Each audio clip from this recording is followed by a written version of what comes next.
అమర చింత చిన్నవాడు ఎల్లలు దాటెనే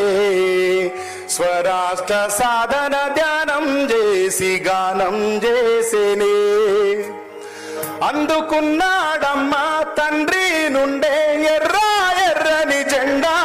నింపుకున్నాడమ్మా నీలి జెండా స్ఫూర్తిని సాయి నిండా హత్తుకున్నా